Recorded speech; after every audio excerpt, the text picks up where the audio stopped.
Hello everyone, it's Miss Seichter. Now that my line drawing is done on my still life, it's time to add value. If you've ever done that exercise where you added value to a circle to give it the illusion of a three-dimensional sphere, you're aware of the different components of shadow that a drawing can have. So there are your highlights, the brightest part where the light hits your object, the midtones, it's like the medium gray values, the core shadow, which is the darkest shadow that is still touching your object, the reflected light, which some objects have when the light source bounces off of the surface and illuminates just the underneath part of your object. And then there's the cast shadow. Even though our still lives aren't spheres, your still life still has many, if not all, of these components when you're ready to add value. Make sure that you have a strong directional light. That way you can easily identify these parts of your still life.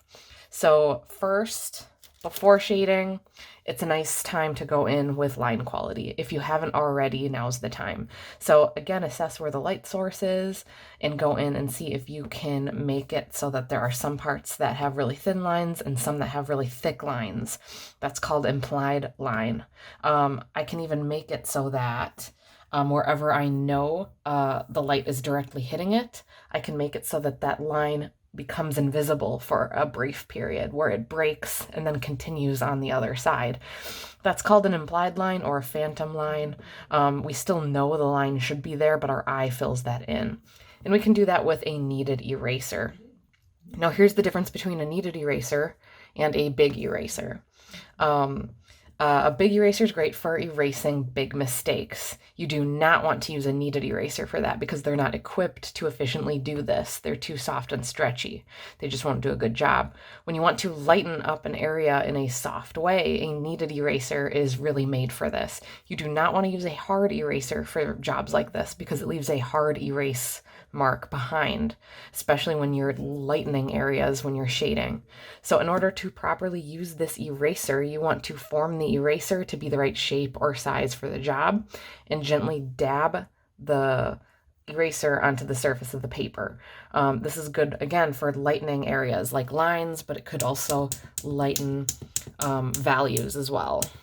And I might even want to go in and make some of those areas where I know it's supposed to be darker, where the shadow is, a little thicker. So I have a thicker line weight or line quality. That's something that I want to maintain even after adding shading. So pencils and mark making are something you want to consider. When you move on to your pencils, it's best to decide the right pencil for the right job. Do you want your hatching and cross-hatching lines to actually show with each delicate detail and texture you add? If so, you are going to want to go with one of your harder pencils. In this case, I'm probably going to choose an HB. Any pencils with an H in them, the higher the number next to them, like a 6H or an 8H, the harder the pencil. If you want a smoother blend that smoothly transitions between your values, you might want to choose pencils with a B in them. Those are softer leads and they create darker values and they blend a little smoother. So the higher the number next to the B, the softer that lead. So I'm going to start with a harder pencil and build up to my softer pencils later on. This lessens the chance that I will accidentally smudge my paper as I go. Also, we add the midtones first and move on to our shadows later on. There really is no need to jump right into your darkest area with your darkest pencils first. So when I'm shading, and I'm going to choose this one, there's really no use for your viewfinder at this point. It was good for the line drawing. It's not good for the shading anymore. It's just not necessary. So there are 3 ways to create dark values. One is to build up multiple layers, which I will start right now. And this is something that you want to really take your time with. You want to slow down your pencil lines. Instead of running your pencil back and forth like this and creating some kind of like scribble technique, that'll just make it look a little too messy. I'm just kind of brushing my pencil away from myself almost in a painterly way, but also slowing down my pencil lines so that each mark is so close to the next one that there's really no gaps between my mark making. The moment you start speeding up too much and you start losing control of your pencil lines, you need to remind yourself to slow down and calm down a little bit, and maybe listen to music and just kind of stop worrying so much about the time. Another way to do this is to build up multiple layers. So you can never do all of your shading in just one go. You need to build up multiple, like even one or two, but not enough. You need to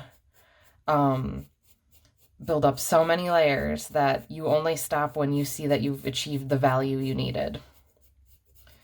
And as I build up my layers, I'm actually changing the direction of my pencil lines quite frequently. Oftentimes I want to make my pencil marks go and follow the contours of whatever object I am shading. Like when we did the sphere exercise, I kind of followed much of the contours of that sphere. I'm doing something very similar with this rounded object as well. So building up multiple layers is one way. Pressing harder with your pencil to create more pressure is another way. I don't want to resort to that until multiple layers are built up in the first place, and I've proven that I can't get any darker with more layers. Another way to do this is to switch what kind of pencil you use. So right now I'm at an HB. Later on when I need my darker values, I'm gonna need to switch to maybe a 3B and then eventually build up to a 6B if my values aren't dark enough. Other shading tips: if you're looking for a smooth look, change the direction of your pencil lines like I was doing, but you might also want to put a paper down just so that when you get to a part of your drawing where you've already shaded, that paper is a bit of a buffer so that you're not rubbing against all of your hard work and smudging it.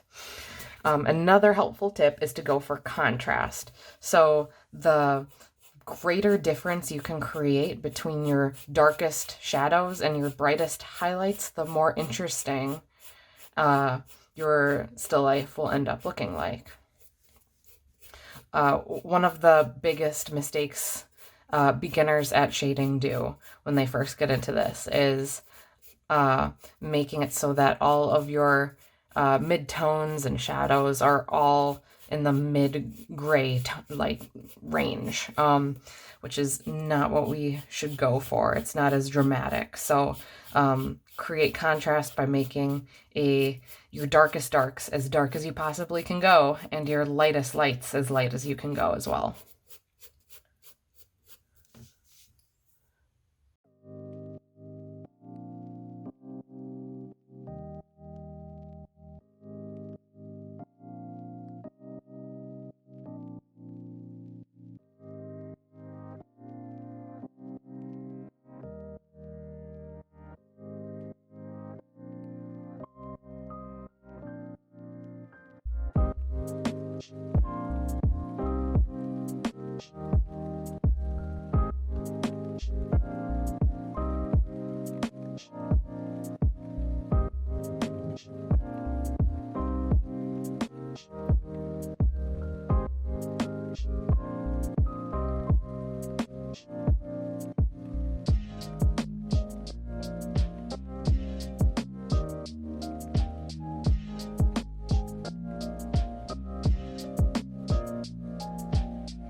So I'm just about done. Now is a good time to consider using blending tools.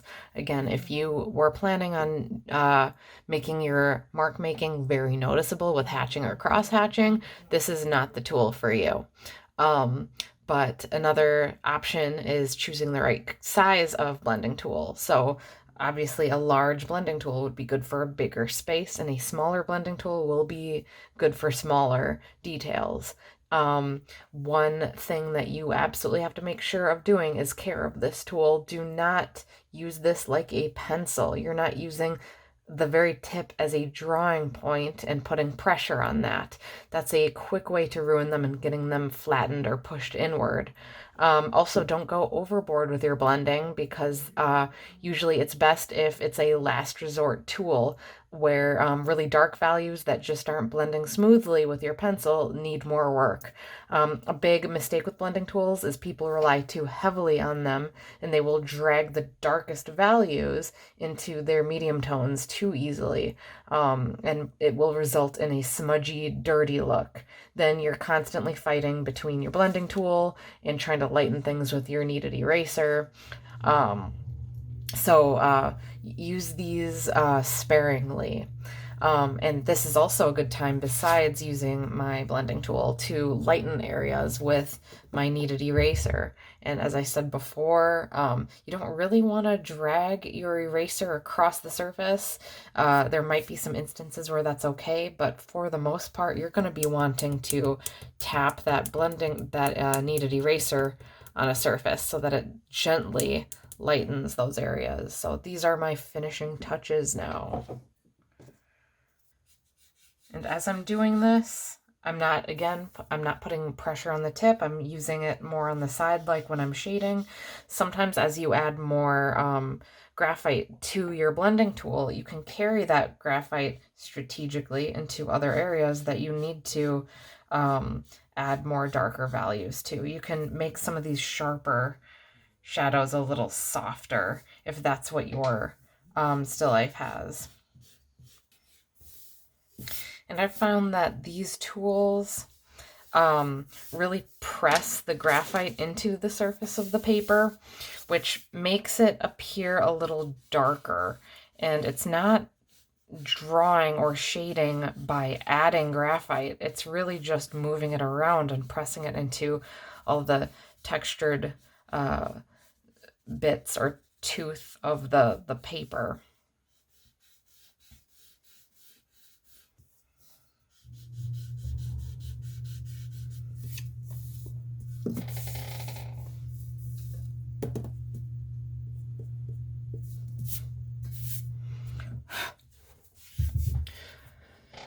And here is my final still life drawing. Good luck with your drawing.